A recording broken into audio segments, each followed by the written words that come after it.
All right, welcome back. We are TongLen group. It's November 27, 2025. I think this is our seventh class. Next class is our final one for this module, and then for this group until January. So let's gather our minds here as we usually do. Please bring your attention to your breath until you hear from me again.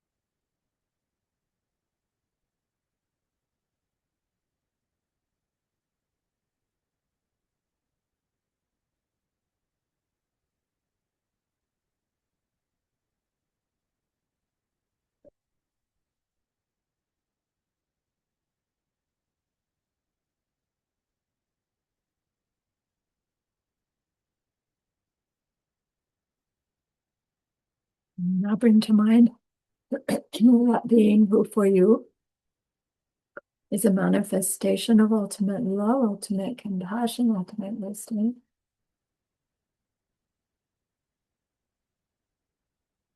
And see them there with you. They are gazing at you with their unconditional love for you, smiling at you with their holy great compassion, their wisdom radiating from them, that beautiful golden glow encompassing you in its light.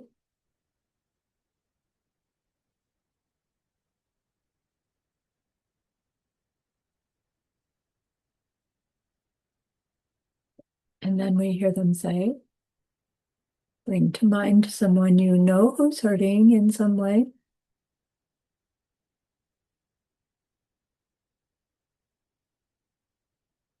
Feel how much you would like to be able to help them.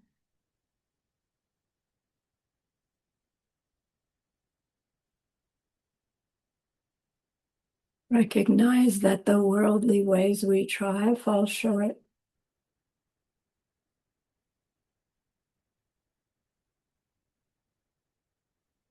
How wonderful it will be when we can also help them in some deep and ultimate way, a way through which they will go on to stop their distress forever.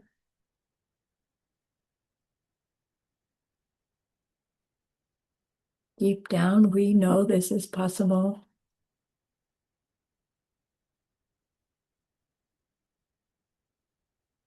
Deeper down, we know this is what we are meant to become.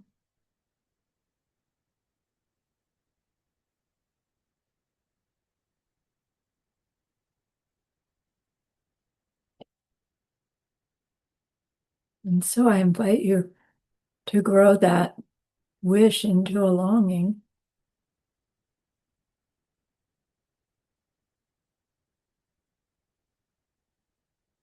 And that longing into an intention.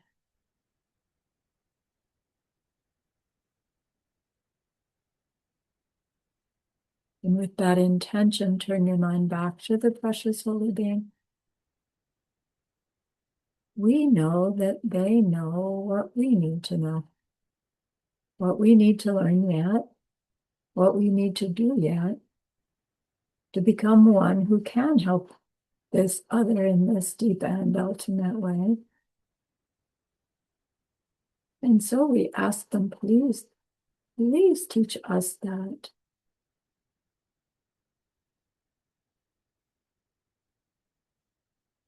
And they are so happy that we've asked. Of course, they agree. Our gratitude arises. We want to offer them something exquisite. And so we think of the perfect world they are teaching us how to create. We imagine we can hold it in our hands.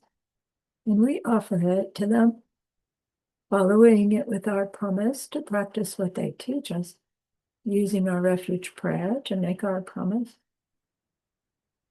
Here is the great earth, filled with fragrant incense and covered with a blanket of flowers. The great mountain, four lands, wearing the jewel of the sun and the moon. In my mind, I make them the paradise of a Buddha and offer it all to you.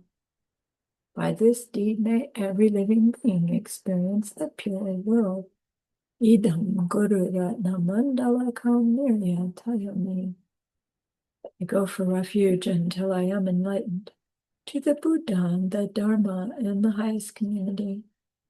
Through the merit that I do in sharing this class and the rest, may we reach Buddhahood for the sake of every living being.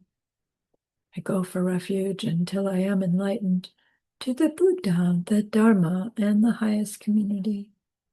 Through the merit that I do in sharing this class and the rest,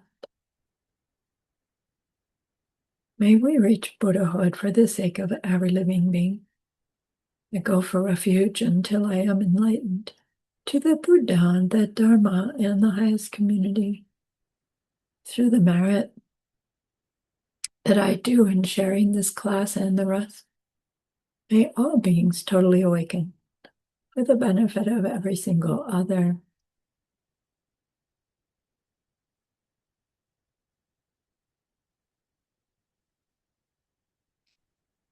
Okay.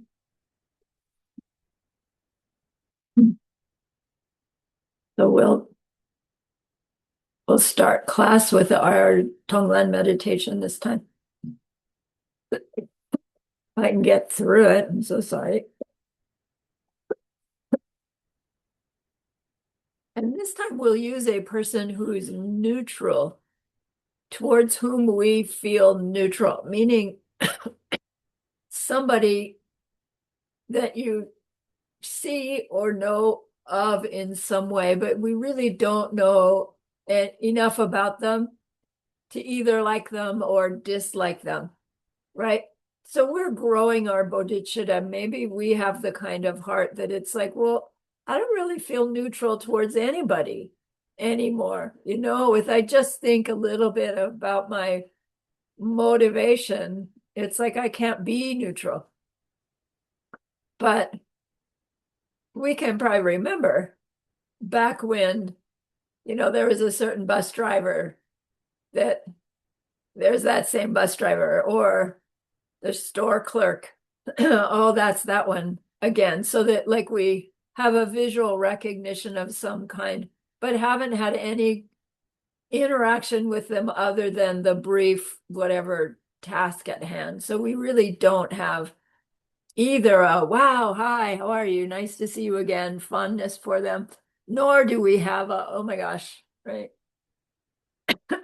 I don't want to give them a chance to get at me. So we want somebody neutral, but a little bit familiar. So like think of somebody if you can.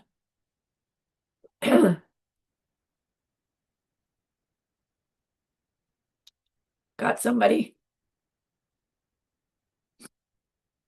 All right, so then let's settle our bodies in as we usually do. Get your body parked so it will stay still and you can forget it.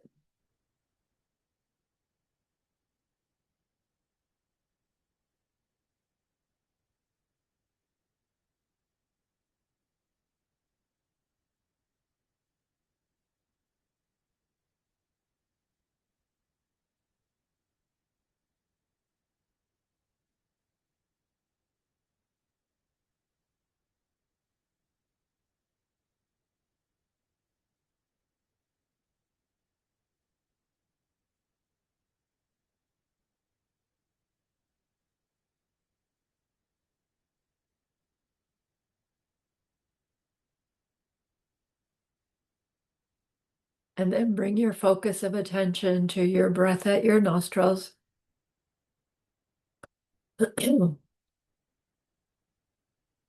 Watching those sensations with focus. clarity, intensity.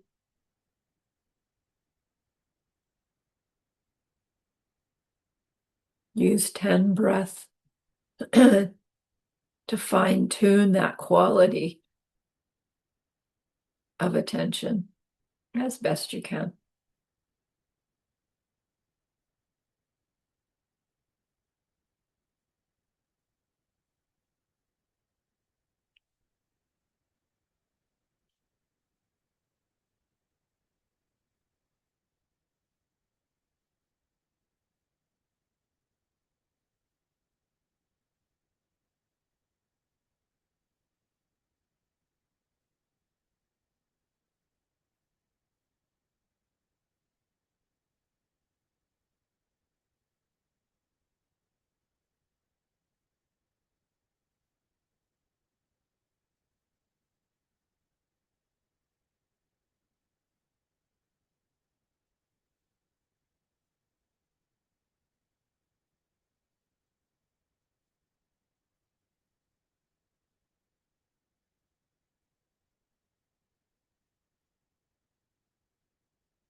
Now we leave that object to start our preliminaries. Recall your refuge. Your refuge in understanding emptiness so that we choose our interactions with others more carefully.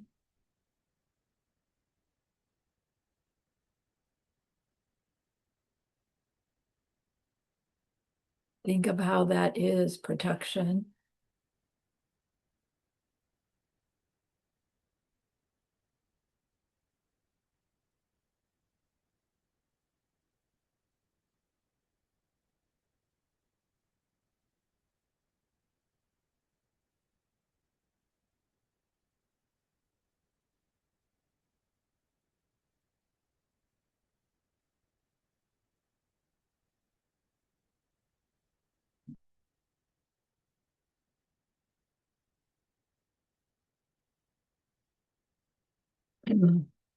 Next, revisit bodhicitta. We can think, it seems like the people in my world, they take entertainment in things that aren't so wholesome.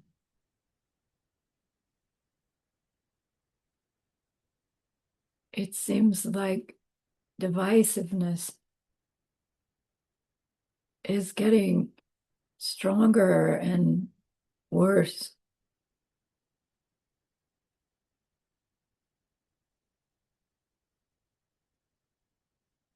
It seems like misunderstanding where good things come from, where happiness comes from, is getting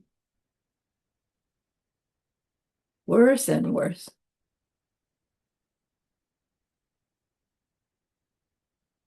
And yet we understand that it's so sad, it's so unnecessary.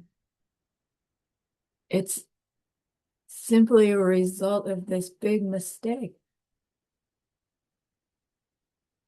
of thinking things have their own natures.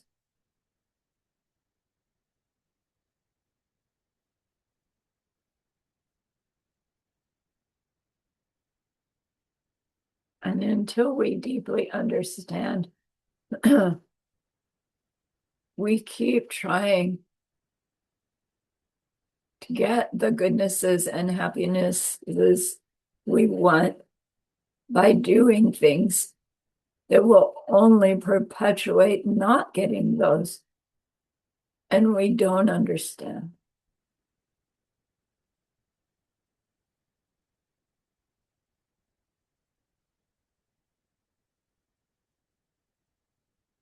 Feel your glimpse into the understanding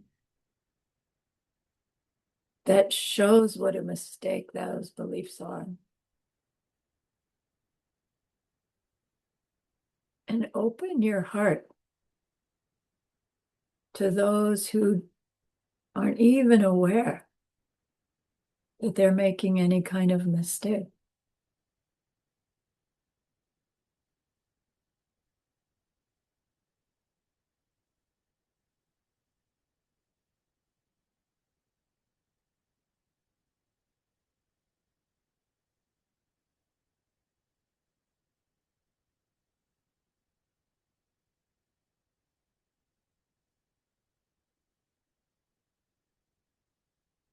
Then recall that beautiful holy being you brought to you before. See them there. How beautiful, how happy, how radiant, how wise and knowing.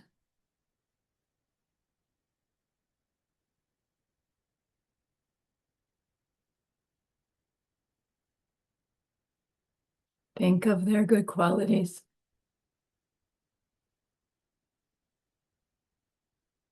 Think of the kindnesses they must have seen themselves think, say, and do to develop those good qualities that they see in themselves.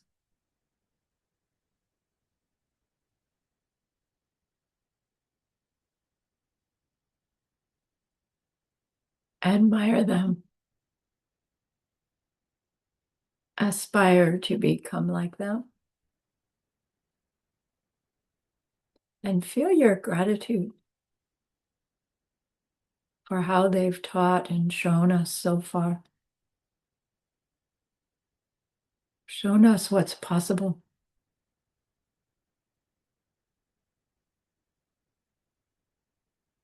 And make some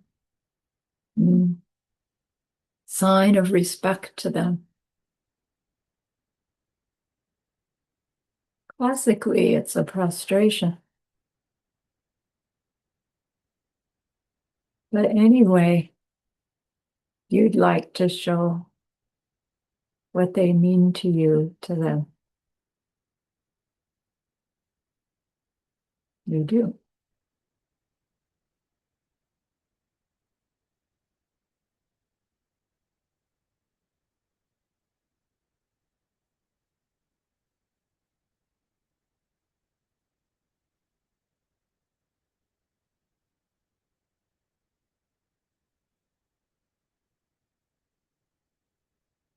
Next, make them an offering out of our gratitude for how they've helped, but also out of our request for them to continue to guide us.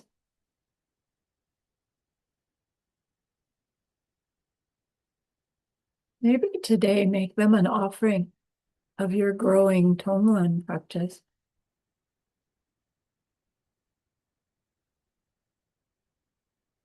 Your growing understanding of why and how it can work.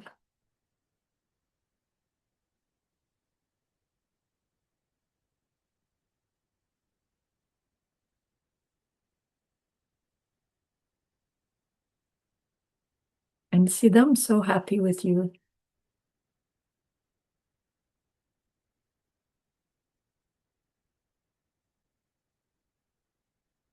Eager to see you, see yourself doing more TongLen.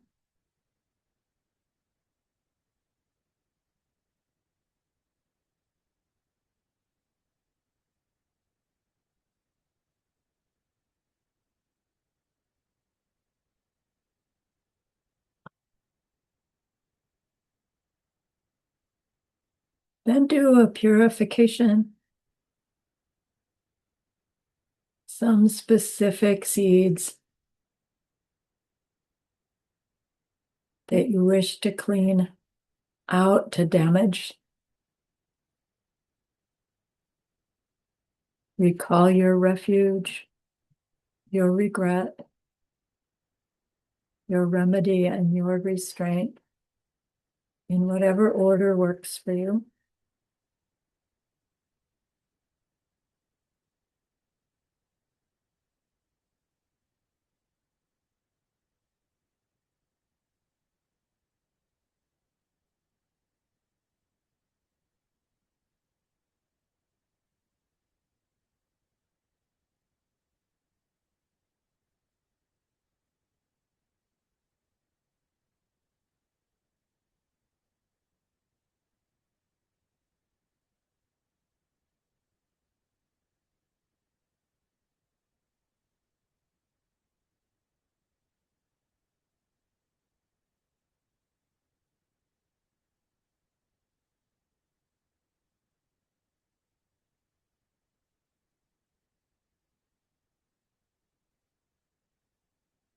And fill that space with rejoicing.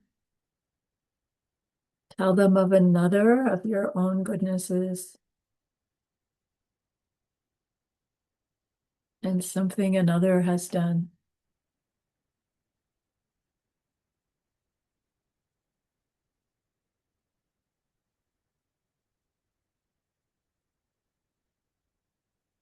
Maybe even some positive shift in our greater outer world that we're seeing.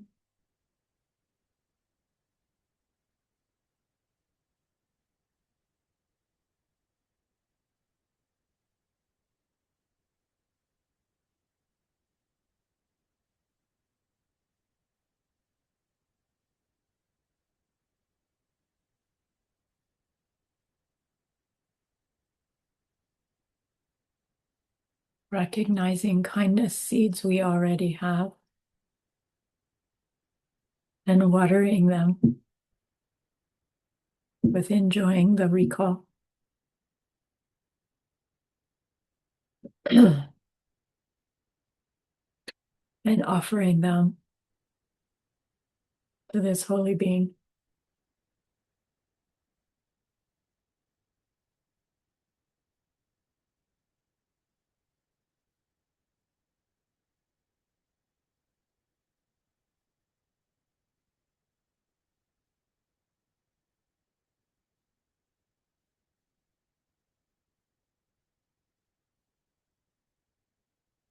Next, ask them to continue to inspire you and teach you and guide you formally and even informally by way of helping you recognize their teachings through other beings and the way they interact with us.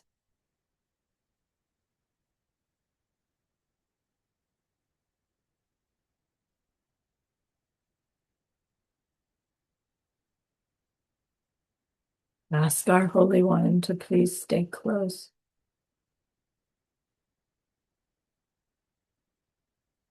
Ask them to bless us with the long lives of our Dharma family, the flourishing of our Dharma centers, the spreading of the Holy Dharma.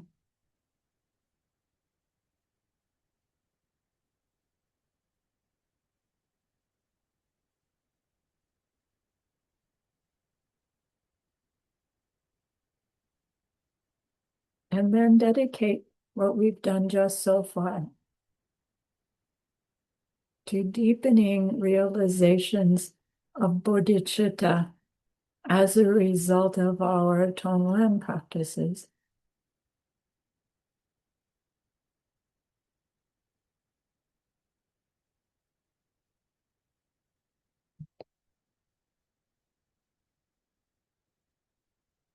And then check on your body to see if it needs adjustment.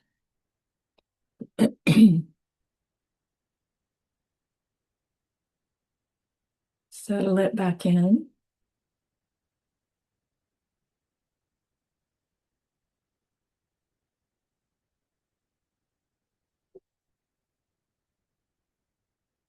Bring your attention back to your breath.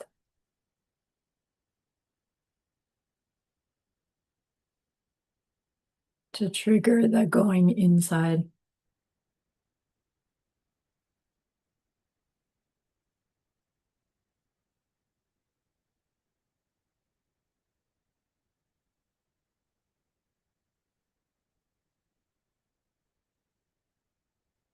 And then once turned to the meditating mind, bring to that mind this neutral person.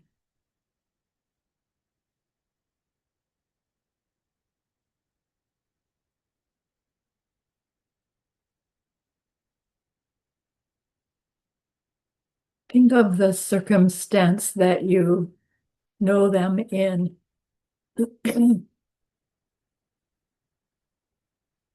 And imagine that you can be there with them invisibly, and that all the other stuff that's going on for them in this time period, just they're in a little altered reality right now. So if they're the store clerk, you're there with them, but suddenly there are no other customers.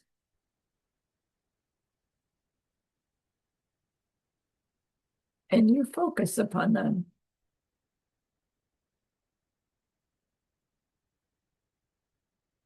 Paying closer attention to them than we ordinarily would. Trying to see, are they in some kind of difficulty or a distress that I've just never noticed before?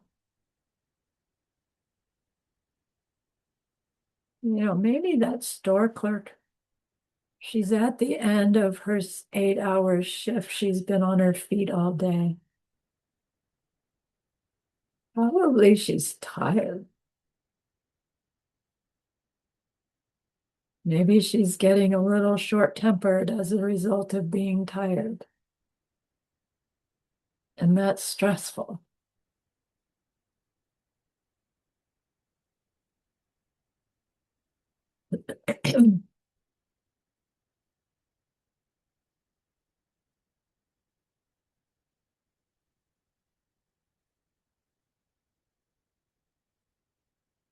Maybe we notice some kind of habit they have that we recognize as a habit that they're doing, trying to relieve some kind of stress, but in fact, it's just harming them because it subtly or obviously harms someone else.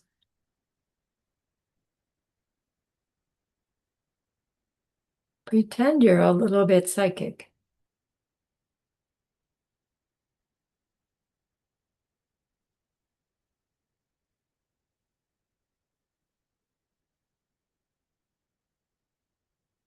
When some kind of story becomes clear about some difficulty they are having, identify those details so that we can be clear in what we will take from them. What kind of karma they are ripening now. And the ones they probably have for similar future problems.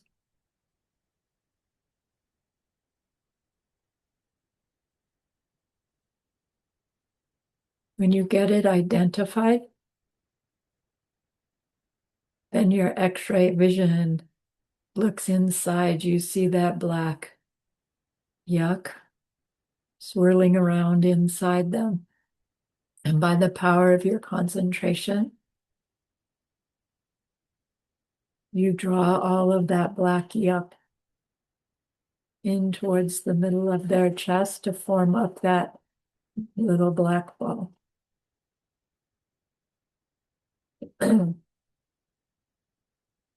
It is that distress they're feeling. It has within it the karmic seeds for more of that distress, more of the misunderstanding that makes the distress.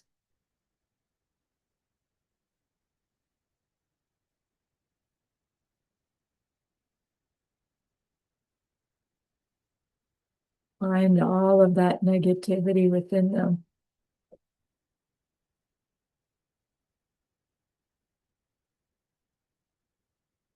When you have it in the tight little ball, make your determination to take it from them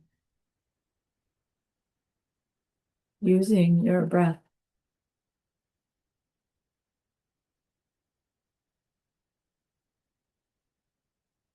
Then use those 10 breaths for your exhale to reach in and hook into the black ball. Then 10 more breaths to pull, 10 more inhales to pull that black ball towards yourself, keeping clear on what it is that you're taking from them and drawing towards yourself. So start your 10 out breaths now.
And when you have it hooked, determine to pull it out of them. And inhales.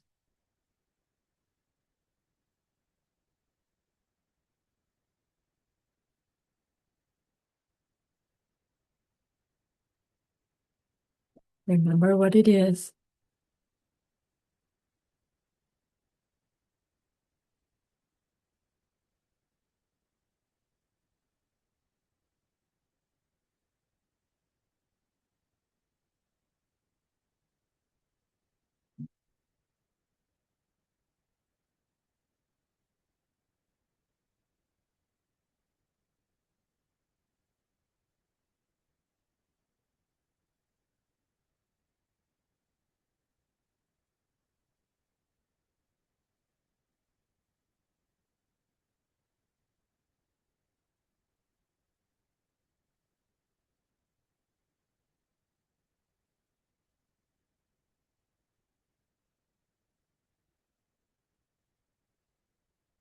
When you have the black ball hovering under your own nostrils, remind yourself, if I can see someone with this kind of distress, I have seeds for it too.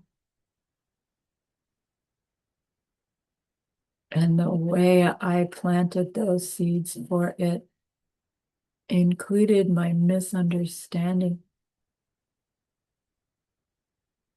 of where happiness comes from, my belief in self-existence that makes my belief in my own identity and qualities become selfishness.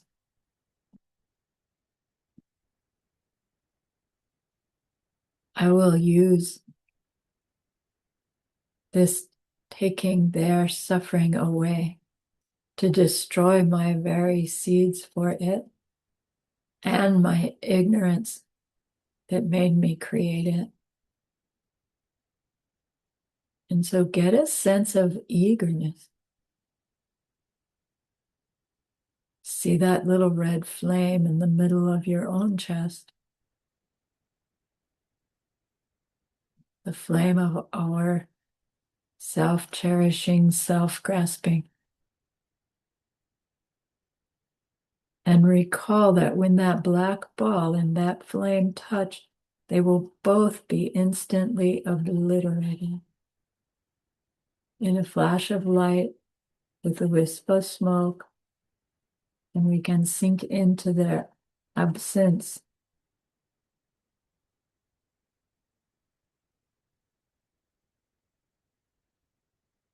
So get that all set up in your mind.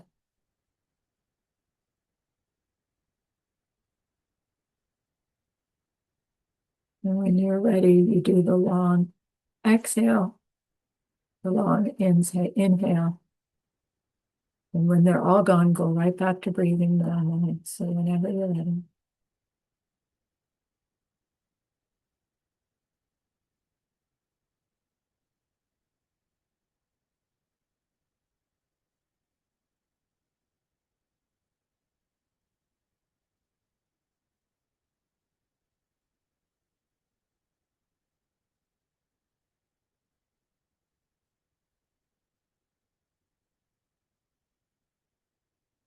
Enjoy, those seeds are gone.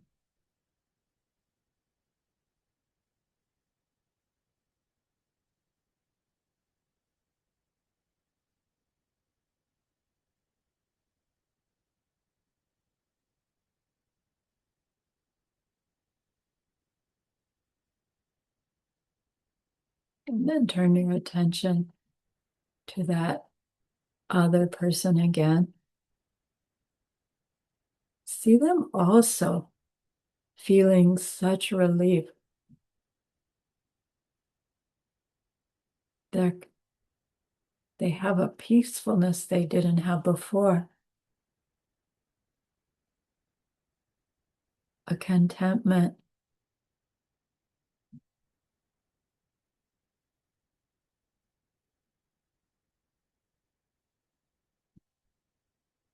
Enjoy them having this relief.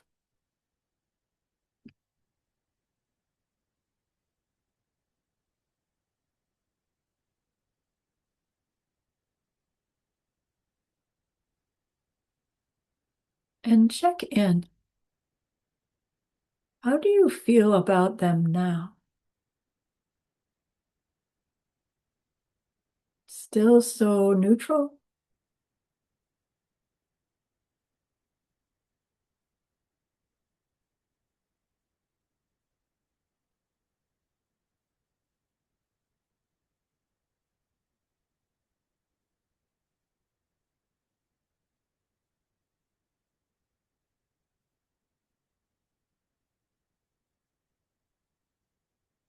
And then think to yourself, how wonderful it would be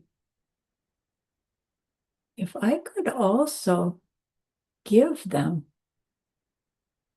things that would help them be happier, help their life be is easier.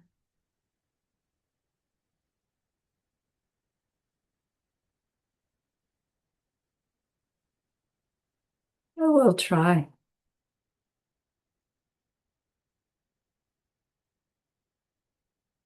And so we follow our out breaths again. This time that breath looks like that beautiful shining white light. That goes towards them, little bit at a time, pushing our exhale a little bit longer.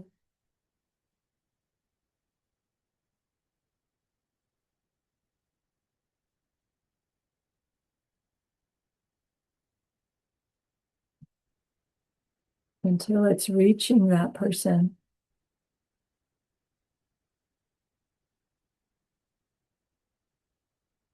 And as it reaches, it widens and spreads and flows down over the outside of them, going a little further with each exhale.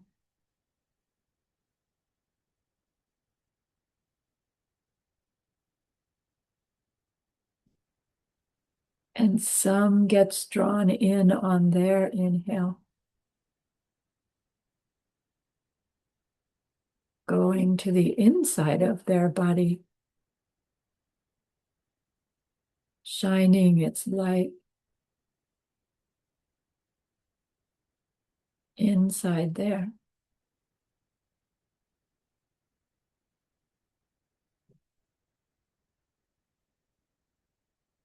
And on this breath, we are giving them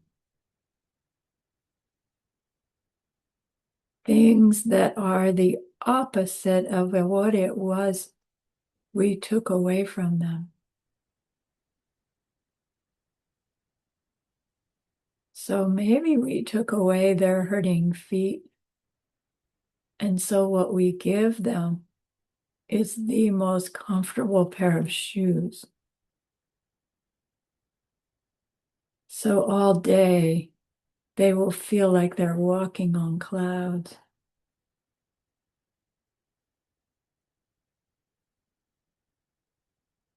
Maybe what we took from them was their exasperation with their customers. And so what we give them is customers that are polite and kind and helpful, so that this person can feel happy with the job they do, feel that they're helping people instead of just one constant struggle. Make a beautiful story of what your white light breath forms into as it surrounds them and goes inside them.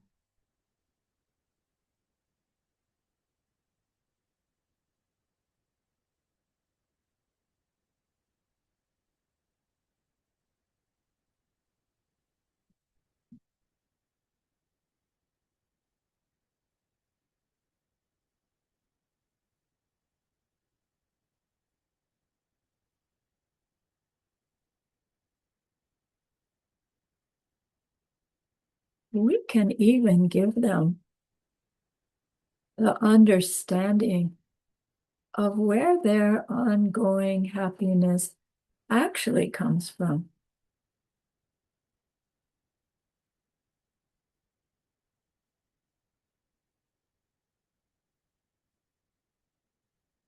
Suddenly, perhaps they are aware of past overworking others or expecting too much of others. They have this keen awareness that their own behaviors create the circumstances for their future experiences.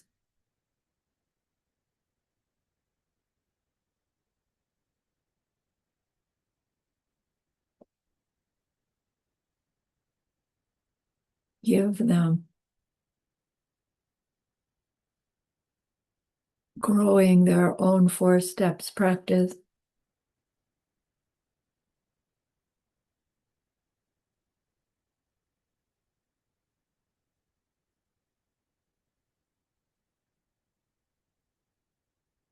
Give them having some experience that shows them, oh my gosh, this really works.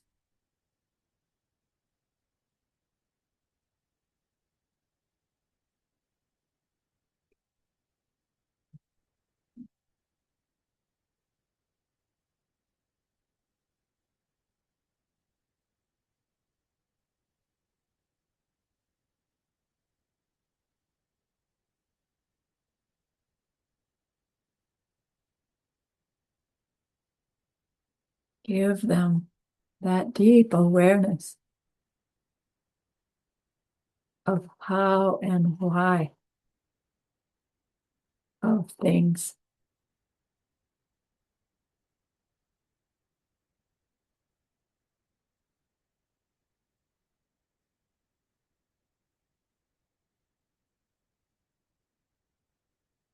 Give them a deep awareness of what it is to love and be loved.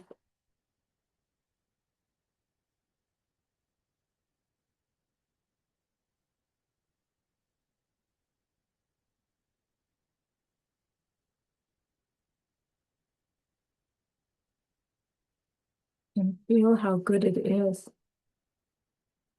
to have given them this gift.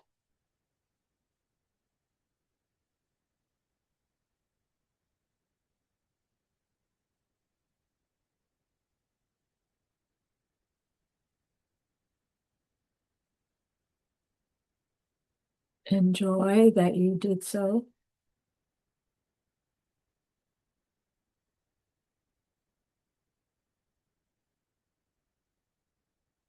And then leave them where they are. Bring your attention back to this you in this body.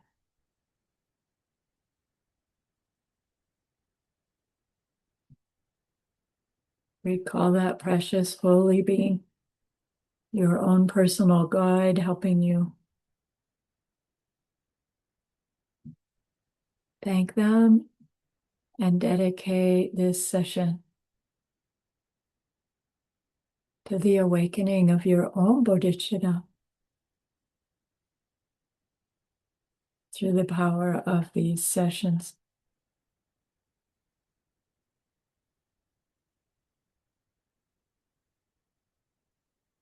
And then when you're ready, wiggle your fingers, your toes, move your body. When you're ready, open your eyes, take a stretch.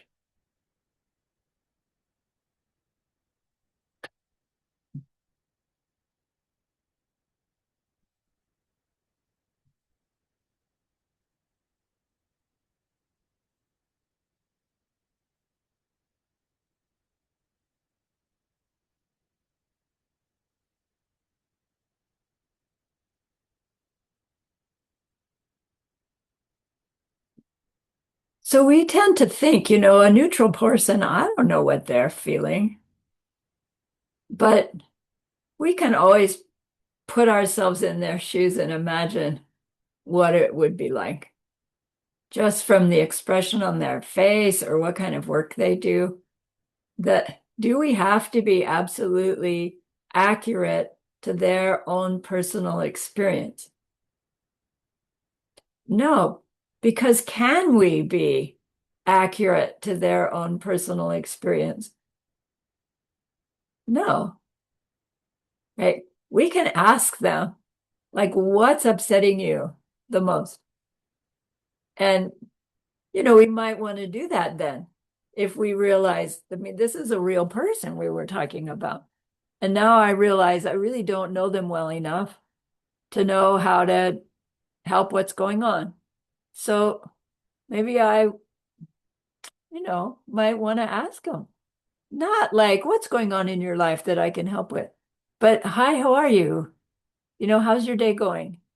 And just a, 30-second conversation, you'll know a little bit more about them. And then next time, a little bit more.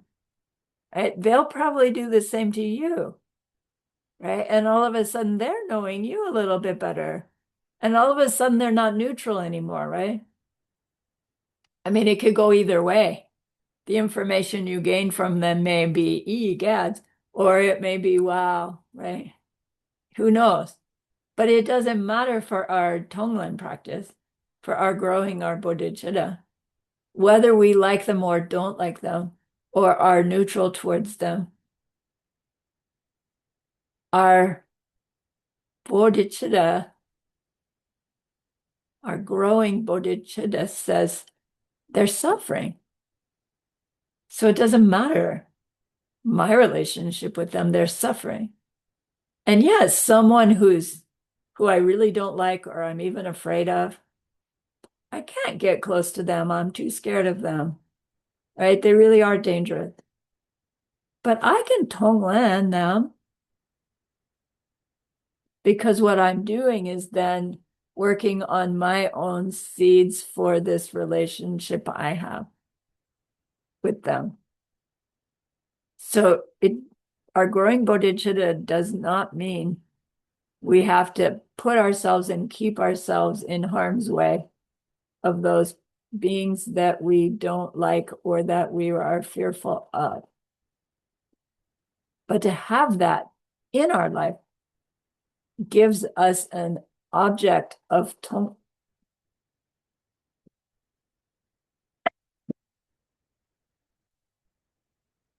practice. It is very safe to do on our meditation cushion. Right? We'll still have mental afflictions about it, but all the better. Right? So that we can actually work on those difficult relationships from our meditation cushion and keep at it until we see a shift in our own disposition related to that other person. You know, we've heard Geshe-la say, you have trouble with somebody at work, be kind to them, and they will disappear. Okay, they'll either move away or, right, you'll move away, or they'll become your best friend. Either way, the ugly person, the mean person disappears, even if the person stays there. So TongLen can be such an amazing tool because it's safe to do on our meditation cushion when it's not safe to do in what we're calling real life, which, you know, that's debatable, which is more real. So we'll talk about that more in a little bit. So from our classes so far about TongLen, where does TongLen fit in our Lamrim?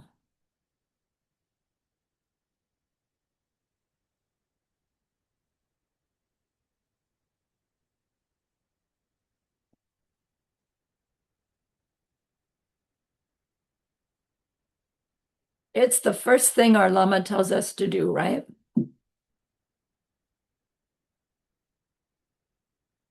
No, the first thing they tell us to do is get the essence of your life. Well, how do I do that? You know, figure out your own impermanence. You could be dead 4 minutes from now. Does that get you motivated? Oh, well, what happens when I die? Meh, meh, meh, right? Probably this. Egads, who can help? Refuge. We could stay in that practice loop, get the essence of my life, my own impermanence, refuge. As our renunciation gets stronger and stronger and stronger, and our practice could even be such that we are purifying and making merit such that we see emptiness directly and go on to reach nirvana. Woohoo, we're done, right? If that was our ultimate goal, yeah. We need to care about ours. Yeah. But Nothing what should about your mom, you know? What about, right? You're all unafflicted, but what about everybody else? So somewhere along that cycle of leisure and fortune, my own impermanence, refuge, you know, I would say we wake up to saying, yeah, but what about everybody else? And, you know, they say, no, not everybody wakes up like that. But I don't know, it would make a good debate. So, regardless of whether you can or can't, we're in this class, in this lineage, which is a Mahayana lineage, which means it has occurred to us. I'm suffering, other people are suffering. Maybe how it's occurred to us is others are suffering way more than me. And when I recognize that this suffering has an actual cause and it has a cessation because you could stop the causes, and that there's actually a method to do it, it's like, oh my gosh, it's not enough for me to just do it for myself. I want to help everybody, but most of them don't appear to be interested. So we're growing this thing called bodhicitta in this part of the Lam Rim where we're growing our bigger capacity. So from lesser capacity to greater capacity is where TongLen is, we're taught TongLen. We're trying to grow our bodhicitta. Which bodhicitta?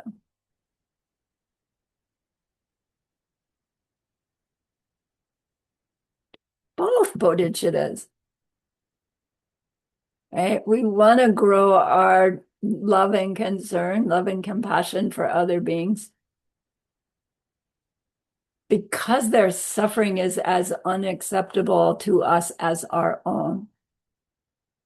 And we're only going to have the thought to do that because we've been taught about the no self nature of that suffering. And we have the seeds to hear that and go, oh, there's some clue in there. There's some key. I know there's more. I want to know more. So, the term bodhicitta in this lineage where terms are so precise, here's one that when they use the term bodhicitta, you can't quite be sure which one they're talking about. The heart opening, see the face of every being and love them, bodhicitta, or the experience emptiness directly, bodhicitta. They're both bodhicitta. And yet the word means bodhi, mind move, right? Buddhahood, mind move. I want to be Buddha, total Buddha for the sake of all sentient beings, is what we've learned to pack that word with. And then it's like, well, here it is in its appearance form, and here it is in its true nature. The direct perception of emptiness is its true nature, and its appearing nature is this glimpse of all sentient beings. So TongLen, which one's it helping us grow? Right, it's growing both of them. We don't have the people, we have a little bit in the TongLen when we destroy the negative and poof goes our ignorance. If we could penetrate into that absence of self-existence, we could, maybe slide through the door to direct perception of emptiness if we were doing our TongLen with a meditative concentration of shamatha, maybe. So even if it's not happening there, we're planting seeds for it to spend that little bit of time after the blink out of everybody's suffering and our red flame for this, absence, sheer absence. But don't just think, oh, my ignorance is gone. Think, oh, my belief in the self-existence of my ignorance is gone. Because technically, there was no self-existent ignorance there to begin with. So when we get rid of, right, the misunderstanding about it, it is just gone. Because ignorance is the belief in self-existence. And it's not something else. So to have the thought, somebody in my world is suffering, I'll pretend that I can take their pain, and I'll pretend that I understand well enough that it's really my seeds ripening anyway. So I can use it to destroy those seeds that made me make those seeds to begin with, my ignorance and selfishness. And I'll poof it all out.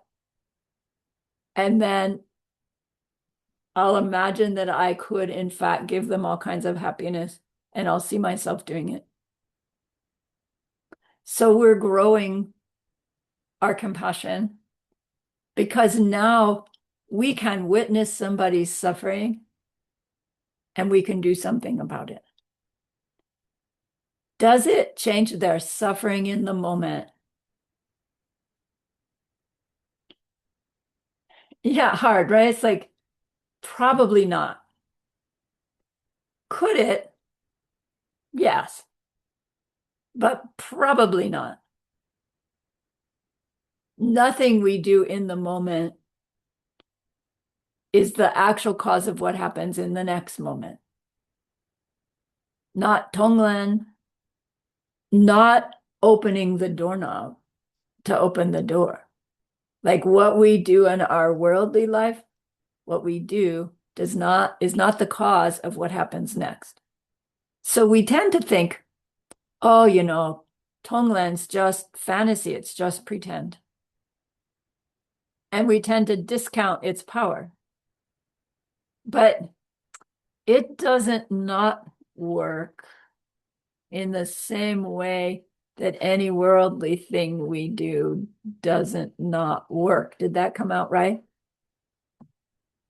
It seems like we grab the door, turn the knob, pull the door, and it opens. It seems like that's cause and effect. And it is, and it isn't. It is worldly cause and effect because our seeds are ripening. Grab, turn, pull, door open. That's the seed ripening. How do we know? Because sometimes we do it and it doesn't work. And our mind goes, well, it doesn't work because the lock is broken, or it doesn't work because the door is locked. We have a reason for why it doesn't work. But then when we evaluate that, it's like, that has to be from seeds also. So we tend to think, oh, the TongLen's just fantasy. It would be better if in real life I really could reach into them and take their pain away. But that would be implying that there's something I can do in the moment that makes the next result happen. Is it possible? Yes, but we would have to plant the seeds for it to be possible, to reach into somebody and take away their pain. To do that, wouldn't we have to be somehow affecting their own karma?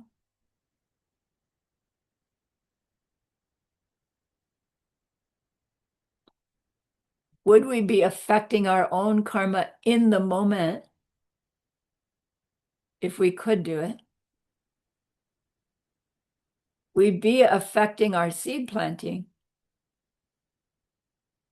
but we would have had to already planted seeds that had ripened as the ability to reach into somebody's head and pull out their headache. We could have the seeds, oh my gosh, I really did it. But they could say, but my head still hurts, right? Because their experience is their karma ripening and my experience is my karma ripening. So we're back to that like deep sense. It's like, oh, well, then it doesn't really work. Yeah, but neither does turning the door in, right? That doesn't really work either. We're trying to find this belief that TongLen has somehow a lesser practice because it's only in fantasy. To come to realize that when it seems like what I do now makes something else happen, that's in fantasy also. because really what's happening is some seeds from the past are ripening now for that action to appear to open the door. See? It's really, really hard because we believe what happens in our material world is more real, is like the most real thing. Like seeing is believing, right? And when it's like, no, actually, believing is seeing.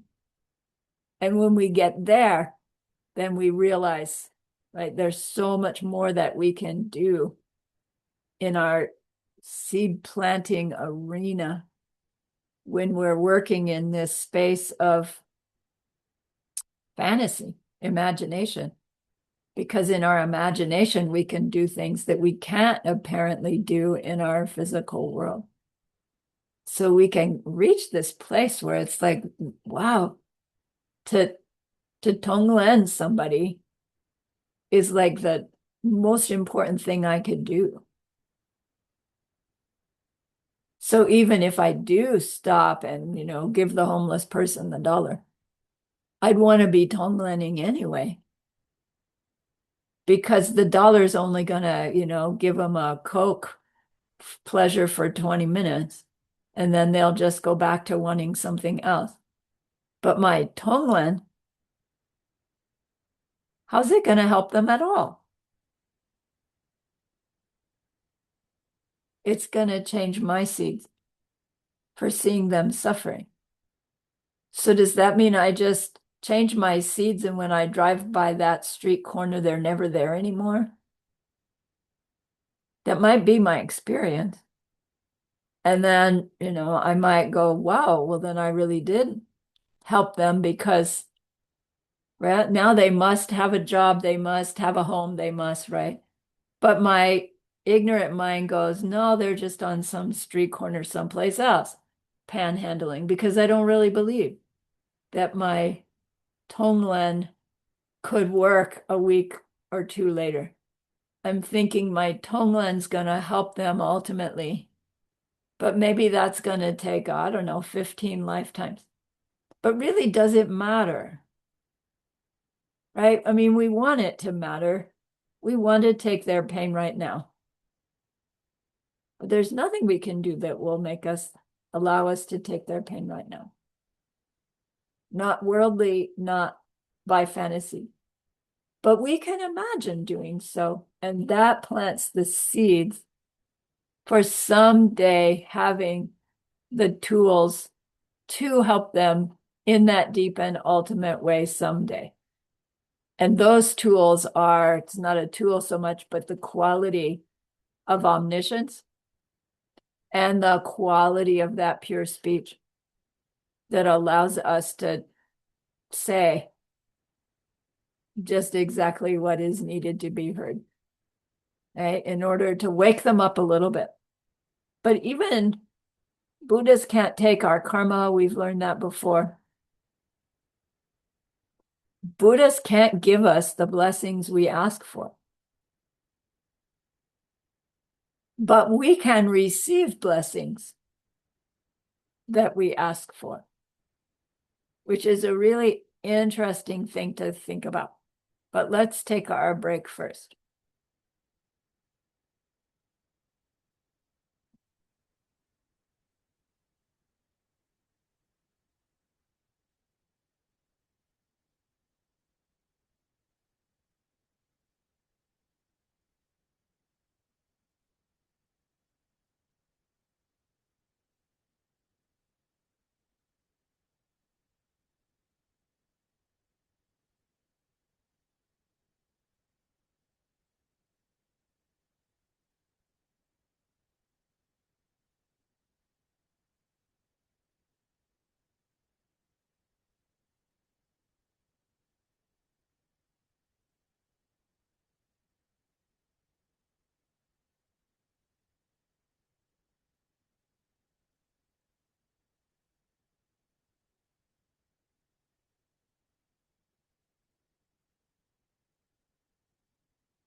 Okay, so our growing bodhicitta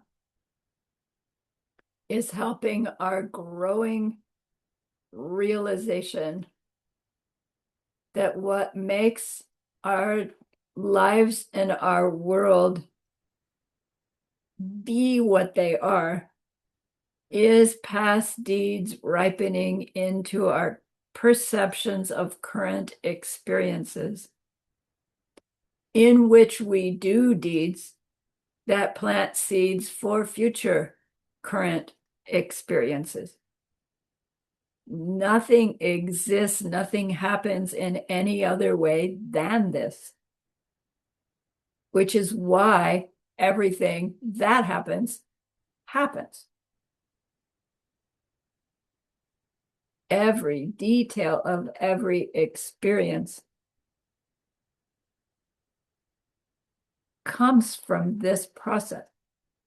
Every instant of subject object interaction between.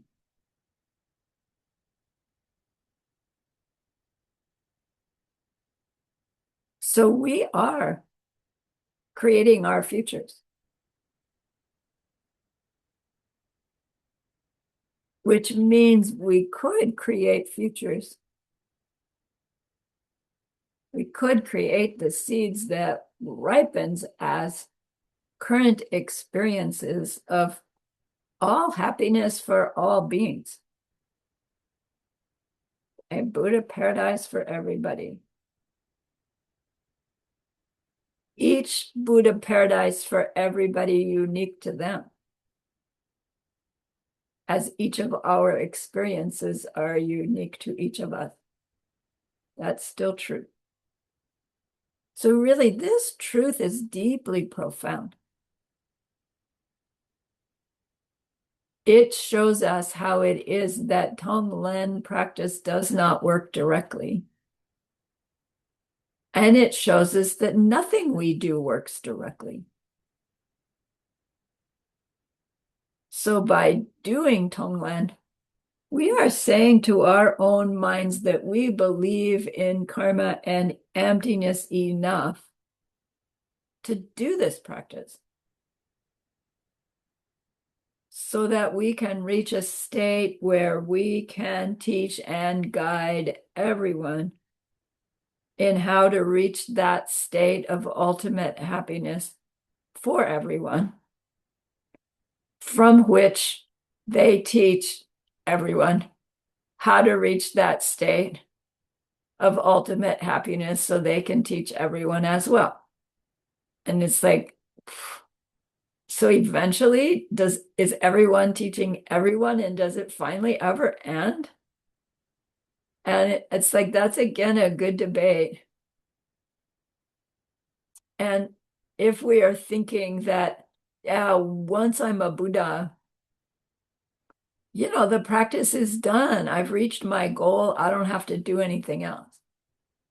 Then that's where that belief is like, okay, so you have to keep doing it until everybody sees themselves as Buddha.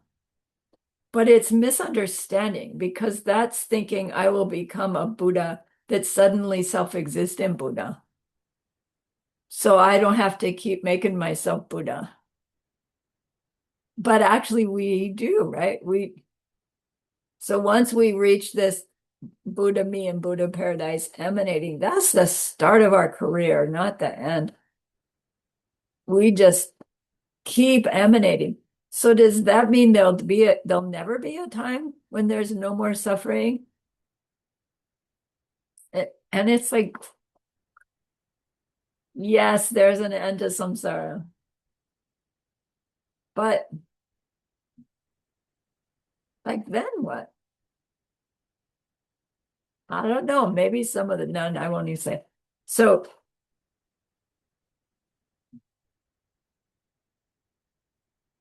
we want to keep digging into what we think we mean when we say, oh, finally, I'll be Buddha and I'll be omniscient and I'll have that pure speech where I can teach everyone. How are we relating to that ideal? That's not so much part of TongLen practice, but for those in training, right? If we're thinking of our own Buddhahood in the wrong way, we're not going to make it. But we can't think of our own Buddhahood in exactly the right way because it's beyond intellect. And that's why the direct perception of emptiness is so crucial to our path. Because when we come out of it, we recognize, oh, what I experienced. Yeah, now I know, now I better know what I mean when I say Buddha me and Buddha paradise. It takes that realization of no self nature to stop believing that there must be some self-existent nature to Buddhas. All right, so we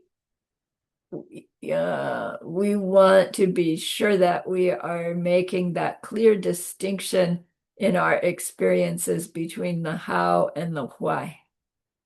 Know that how the store clerk has hurting feet is because she's got not well supporting shoes and she's standing for hours at a time. That's the how, and it's valid. Although she could still have foot pain even if she has perfect shoes. And she could have no foot pain even if she has lousy shoes. And she can have, lost my train of thought there. The other two, right? No foot pain or foot, you get it, right? The how, worldly how, doesn't hold up when we do an analysis of is it really the cause of the problem? To say no, it's her shoes or not her shoes, her job or not her shoes, does not mean her foot pain is not important or it's not valid or that she's not really having foot pain. It's to show us that there's something else going on here for why she's experiencing pain in her feet. And then it's like, well, she's telling me she has pain in her feet, so now I know it. And I didn't know it before. So I didn't have the seeds ripening for her to have pain in her feet. And now I have the seeds ripening for her to have pain in her feet. And so now I want to do something about it because now I know. Okay? Whereas before, I was just thinking maybe she's got pain in her feet because she's on her feet all day. And if I was on my feet all day, I think I would have pain in my feet. Right? That's how we work with someone that we don't know very well. And maybe we'll be right, maybe we're not right. We're planting seeds anyway. The willingness to take any kind of distress that we even, right, get some kind of hint they might have.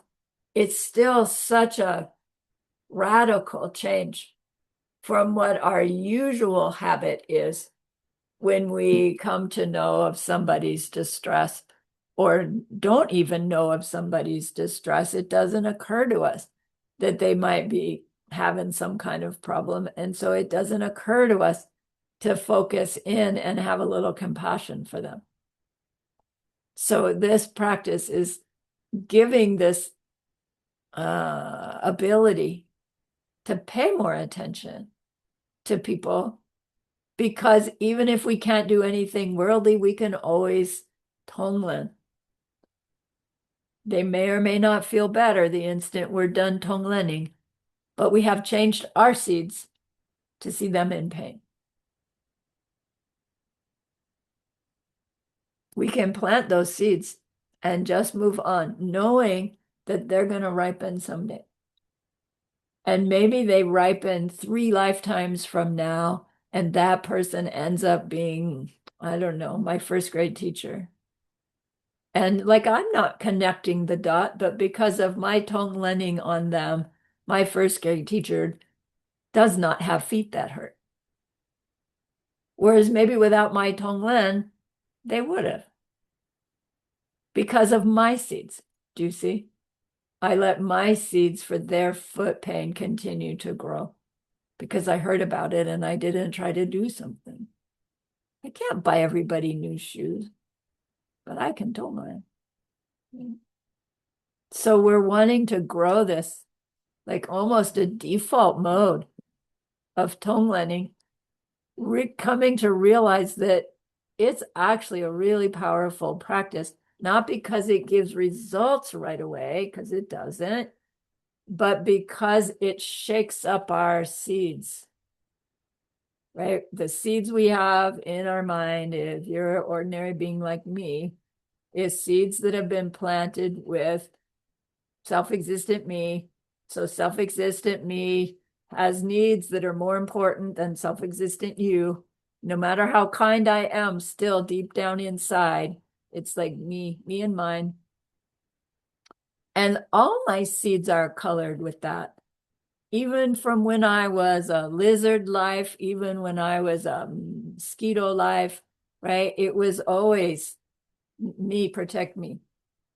And then all of a sudden, we're seeing somebody's any kind of upset, and we're going, oh, I wish I could do something. I can't do anything worldly. I'll pretend I can on my breath and just take it from them. We're putting somebody else's pain or distress ahead of our habit of, no, I'll just look the other way. I can't see it. I don't want to know about it. I'll just pay for my groceries and go. It's so different that it damages a little bit of that self-existent me and mine seeds in us because it's not matching them the way we match them with every other moment, almost every other moment of our day. When we TongLen, the seeds that are going in are so different than ordinary. Do you see? So the more we TongLen, the more we can, the more it will occur to us to do, the more effective it will start to seem like it is to us.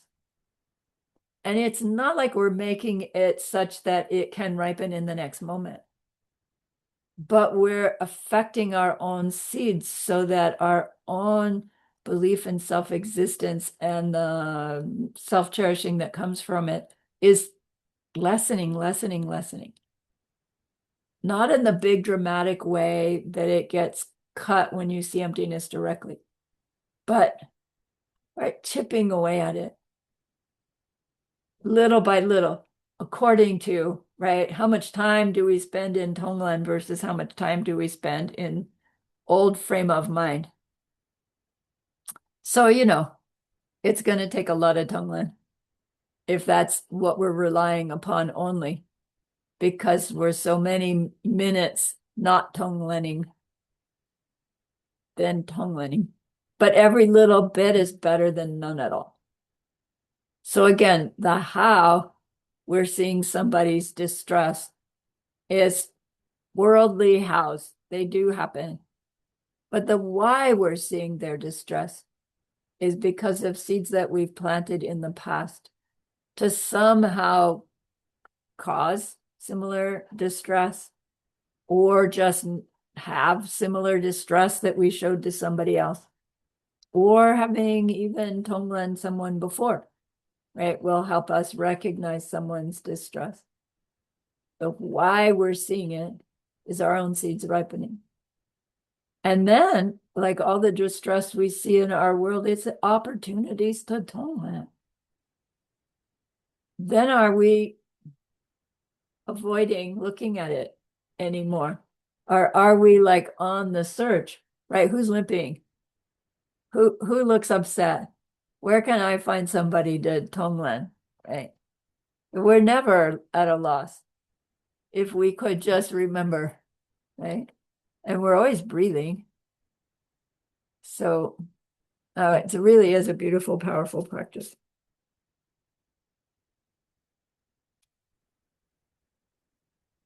So TongLen does work by way of cause and effect, but not worldly cause and effect, of course. What do we know about results and causes? They can't happen simultaneously or they'd be the same thing. The cause has to have happened before. It has to be in us in order to have the result. And they have to be similar in some way, right? A kindness seed planted will give a kindness result. An unkindness seed planted must give an unkindness result. They have to be similar. Are they going to be identical? No, because seeds grow. They can't be identical. So even if we say, you have a pen because you gave pens before, but come on, like pens have only been around for what, a couple hundred years? And maybe the seed that we planted for today's pen was planted, 16 lifetimes ago. There were no such things as pens. But there must have been some kind of thing that had to do with communication or had to do with demonstration, something similar that my mind seeds ripen this thing as pen. We can't teach that to beginners because it's just too nebulous.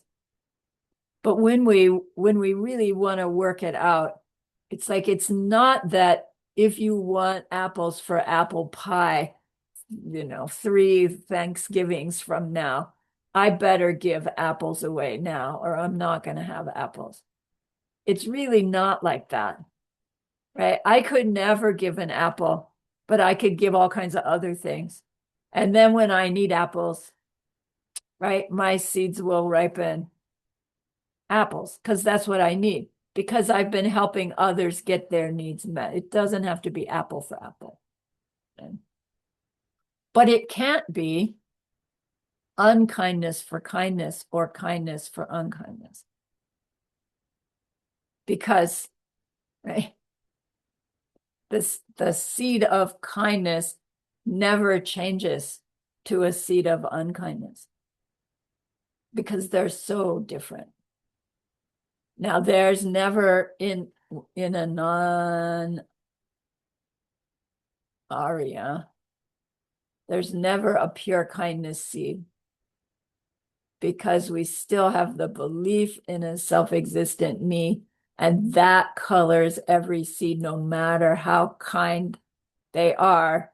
And that self-existent me doing the kindness is a negativity, it's a blackness, right? So even our very, very best behavior, great seeds are still dirty good karma, right?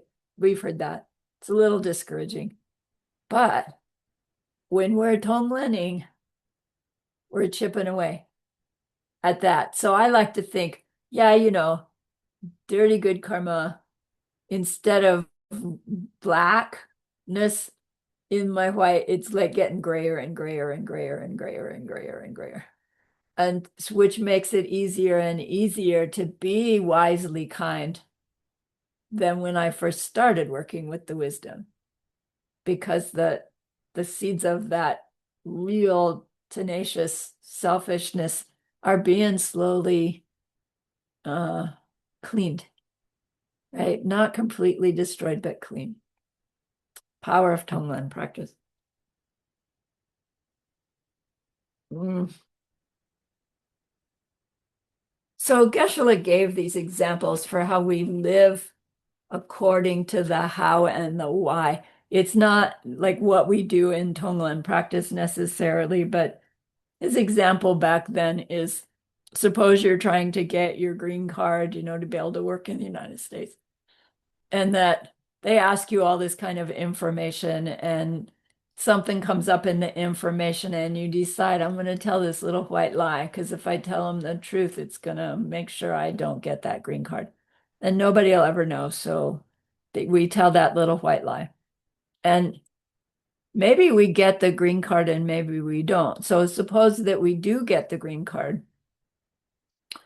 and we told a lie, our mind will say, well, see, right, it was okay to tell that little bit of a lie because I got my green card. If it wasn't okay, right, they would have denied me my green card. So we justify that it was okay.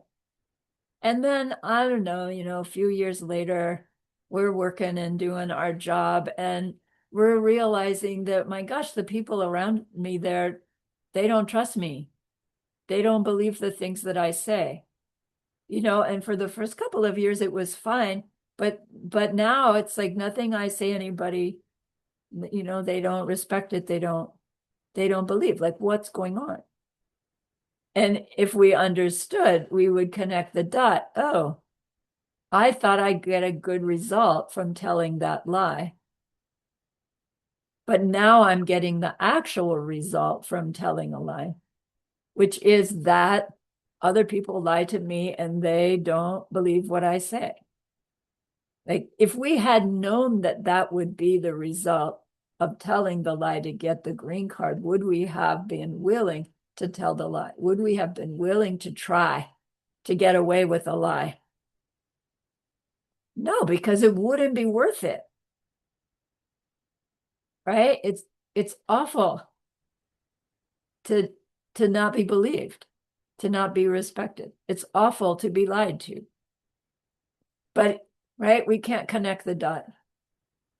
And so our old worldview says, well, if you can get away with it, then okay. But what if we had lied and they'd caught us in the lie, right? We would not get our green card, and we'd probably get exported in the next instant. Worse nowadays. It's like the fact that sometimes these non-virtues, we seem to get a good result afterwards, reinforces the very ignorance that we had that made it occur to us to try to tell a lie to get the green card. And that's like a big obvious example. And yet there are little ways that we're doing that kind of stuff all the time, not lying, but giving ourselves an excuse for why we can't do this versus that, when really the excuse is just going to come back as somebody else giving us a lame excuse for why they can't do something. And it's like, oh man, if we understood, right, it would be so much easier. If we could see, oh, I made this make that, it would be so much easier. But yeah, we don't seem to be able to do that yet directly, but we can do so logically. Right? And when we have that logical connection between pleasant things and unpleasant things happening to me now as having been caused by similar pleasant or unpleasant things I did before, if I don't like those unpleasant things, then that means my now and now and now, I'm going to be really careful of how I interact with others. Does that mean all of a sudden everybody likes me and nobody will ever be insulted by something that I say? Or, no, because I still have seeds from past selfishness. People are going to experience me however their seeds ripen. But my task is my effort to be as pleasant for them as I can. Right? That's that notza and trail you. Remember they call it shame and consideration. Like, do I hold my own personal self-esteem such that I won't let myself do a negative deed, even if nobody would ever know? And number two, do I choose my behavior based on the impact it might have on somebody else? Those two grow stronger and stronger as our wisdom about the power of our interaction grows, right? When we interact, that's when we are creating. When we experience, that's what we have created. So we're wanting to grow this ability to have our awareness be more concentrated on the planting than on the experiencing. Not meaning we ignore what we're experiencing, of course, but we tend to be so focused on what we're experiencing so that we can protect ourselves or so that we can grab what we want. We're not thinking so carefully about what am I going to plant in response to this. So it really takes a big shift in off automatic pilot, which like we're hardwired to protect ourselves. I'm not saying that we become beings that don't protect ourselves, but that hard wire is always in react mode. And it's very difficult to shift from react to create. And that's what we're trying to work on. So in our TongLening others, and we're giving beings what they want. It seems like it should always be, oh, worldly things. But then we know the worldly things are just going to leave them wanting for more. So worldly things, although they're nice to tone somebody with, take it deeper. Tone them the understanding of karma and emptiness. Tone them the aha, that how they interact with others is where they create their future. TongLen them this ability to love in the face of adversity. Because what seeds are we wanting to plant by our TongLen? Our wisdom, our bodhicitta, both kinds. So give that person that very wisdom that we're wanting to grow in ourselves. That's the beauty of TongLen. If we tried to do that in a worldly way, you'd have to keep asking that grocery clerk, you want to know what I know? Do you want to take classes? And that person's going to go, here she comes again. I don't want to hear it. Okay. Whereas in our TongLening, just see ourselves, visualize ourselves, giving them these sweet teachings in which they go, oh yeah, I get it. I see. I can use it like this and like that. And, we've only got hour meditations a day. I don't know, you might get to the point where it's like, man, I want my meditation to go for 2 hours because I want to do that person and this person and this person and this person. And then I want to do, right, helpings and hungry ghosts. And it's the beauty of retreat. You get into retreat where you don't have anything else to do but your 4 sessions a day. TongLen as many or as long as you want, as long as you're staying focused and bright and alert. And when you start to get tired, it's like, okay, finish that session. I'll go take a nap, come back, do it again. It's really fun to be in deep retreat with nothing else to do than sessions because we're so unlimited by what we can do by the power of our mind. And we think, oh, I'm so limited in what I can do worldly. But it's like, come on, we're limited in what we can do worldly when we're out in the world because nothing we do in the moment brings what comes next. Anyway, so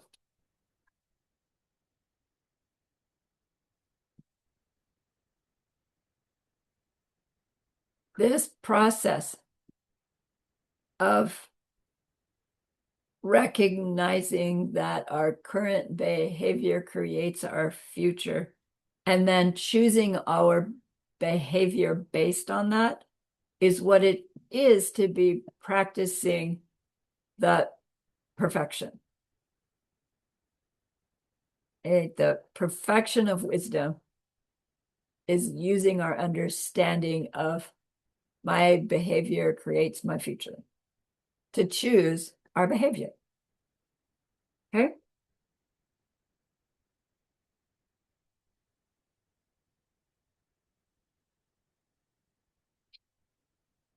when we have this perfection of wisdom in our mind as we do our 6 perfections, it speeds up the process of the seeds ripening from previous times that we used our wisdom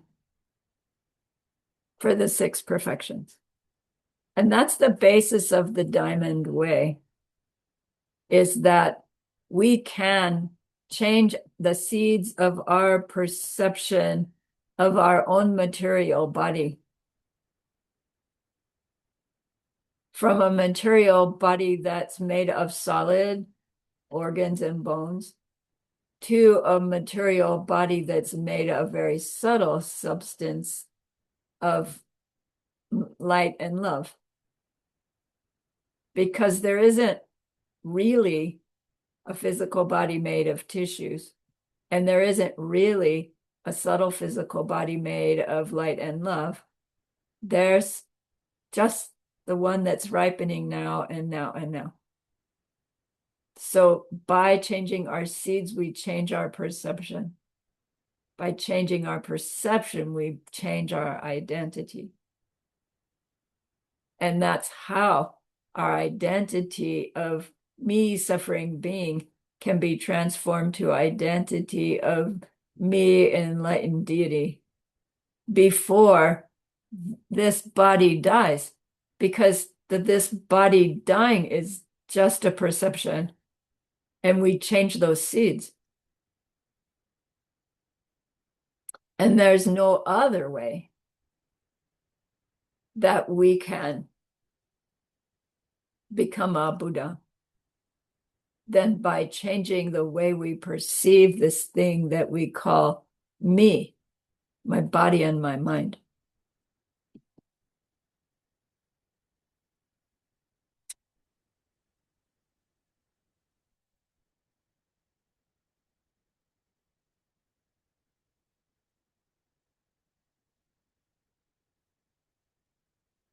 So Geshe says, if we want to be a great musician, worldly way says, choose your instrument, get a good teacher, practice, practice, practice, practice. And maybe it works and maybe it doesn't. Worldview says, yes, do those things. And find somebody who wants to get good at something. Help them, support them in some way to get good at what they want to get good at. Those who are already good at what you want to be good at, admire them, share them with other people, push people towards them, contribute to their success, and get a good teacher and practice, practice, practice. It will increase the likelihood of that practice ripening improvement.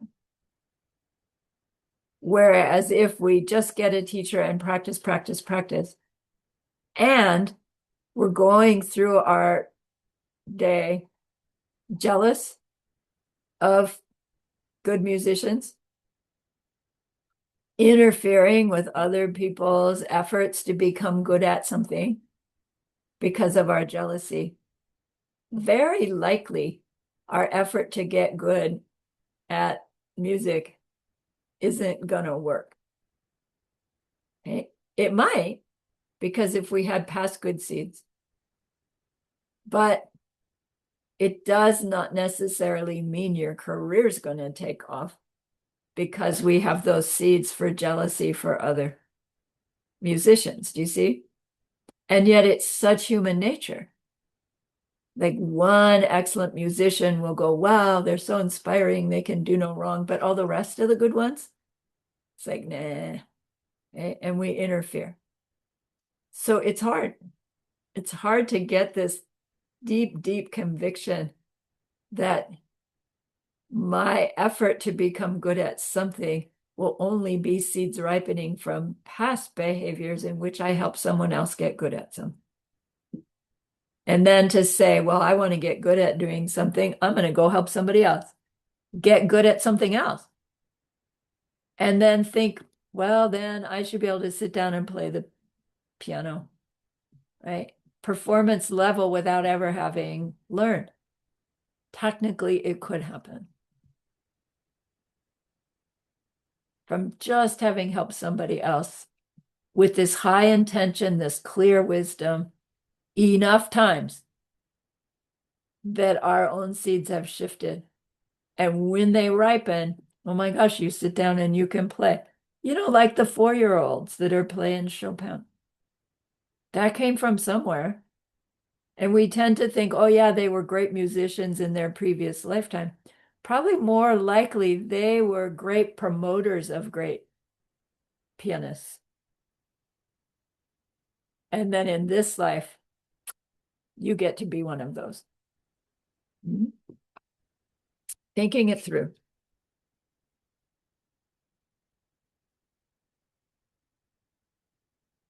So TongLen is based on all of this.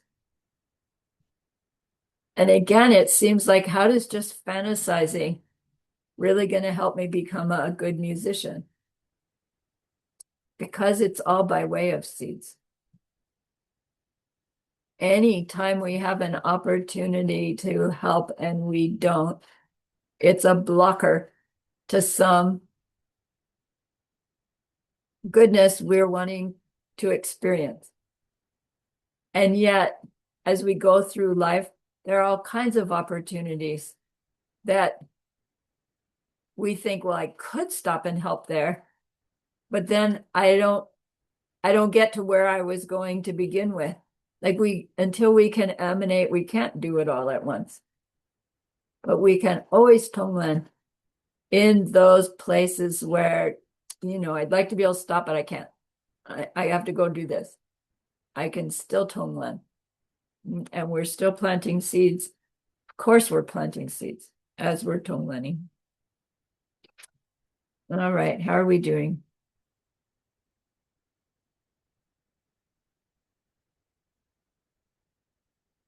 So Geshe asked this question.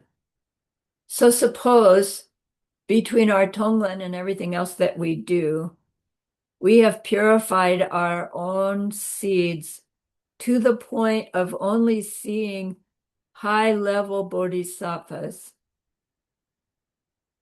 Now, who do we help? Like who further do we help? If our seeds are already like, wow, I'm so, right? My seeds are so good, all I see are high-level bodhisattvas.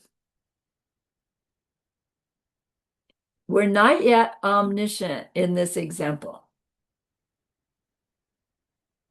So if we perceive them as high bodhisattvas, do we know that they are perceiving themselves as high-level bodhisattvas? Not yet. So we still have obstacles to omniscience. So although it looks like, they're going to be fine, they're high-level bodhisattvas, they're on their way to their own Buddhahood, we don't need to do anything more for them. It's like, well, yes, I do, because I don't know for sure if they see themselves the way I see them. So I'm still going to, do whatever I do for them. They say Buddhas do Mahayana Dharma in their Buddha paradises. And it's kind of funny. It's like, why would they do Mahayana Dharma? They are Mahayana Dharma. Why do you have to do it? Whatever that means. But maybe this is part of it, right? They're seeing other Buddhas and Bodhisattvas, but even as Buddhas, maybe they're seeing that those high-level Bodhisattvas that they see are not seeing themselves that way, and they still need teaching. So spontaneously, effortlessly, our compassion appears as teachings. And maybe some of those high-level bodhisattvas that we see, whether we're Buddha yet or not, actually are not seeing themselves as anywhere close to bodhisattvas. In which case, of course, they can still benefit from my emanations, from my help.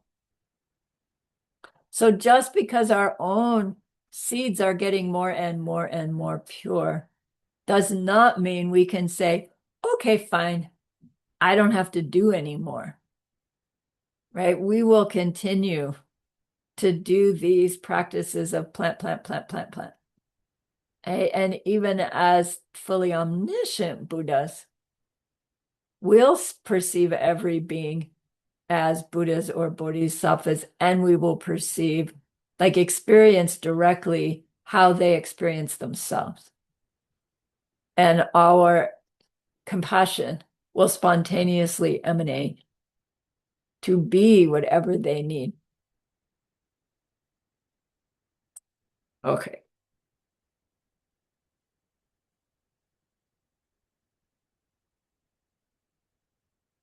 So Geshe had pointed out that we ask the Lama for blessings. We go before His Holiness, please bless me. That long line, they stand in front of him. They probably don't even get to say anything, right? They're just, whoa, whoa, whoa. And he puts his hand on their head. And some go by like, great, that was nice. Others just like, bah, boom, and they're changed forever. Like, if His Holiness's compassion could cause one person to have an epiphany, why wouldn't they cause everybody to have that epiphany? If it was in His power to give the blessing. But then, so what happened? That person got this life-changing experience from being bonked on the head. 16,000 other people didn't. Where is it coming from? The power of His Holiness to give a blessing is coming from the mind, the devotion, right? The karmic seeds ripening of the one who received it. Does that mean that person had to have given blessings to other beings before? Like, kind of, but not in the sense that they had to have been an His Holiness in order to receive the blessing, not in that way, but in the sense of some kind of seed for receiving something, right, especially powerful from somebody, would have to be from some way in which that person had perceived themselves helping somebody else in some like pretty extraordinary way. But it doesn't have to be a religious blessing. It doesn't, right? All of us help others in pretty extraordinary ways from time to time. And maybe between the devotion and the longing and the begging and the asking, that person has this seed ripening experience that, oh my gosh, His Holiness blessed me. And now I'm a different person. And it's true. They really are, right? They call it Shaktipat. Like you just got bonked on the head and bing, I've got realizations. It's possible, but it's not His Holiness doing it. So we can receive blessing, but the one giving the blessing can't give it. It's such a conundrum. It's worth chewing on, right? To really understand how we get blessings to happen. And if we could, our practice would like get a whole lot easier. It's like, just Lama, just bless me. And then it would happen. Bless me, just bless me, bless me. And it won't happen if we don't ask. So that's why they build in, right? Ask, ask, ask, ask, ask. Ask for blessings. All right, good enough.